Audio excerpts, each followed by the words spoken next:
Pare, napanood ko yung si Dog Whisperer in Pilipinas. Sa Pilipinas. Yung magaling sa aso.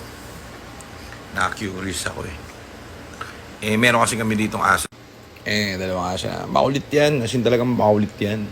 Di nakikinig yan. Titignan ko kung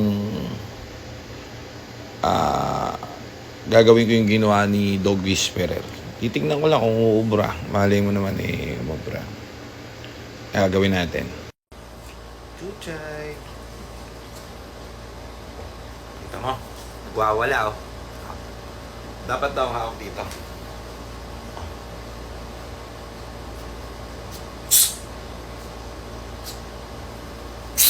Sa! Din. Ayaw. Ang hirap. Oh. Ganyan. Ano pa yung ginawa? Ganyan. Yan, ganyan. Chico, come here. Oh, tarantado kami tayo ka. Gago pa.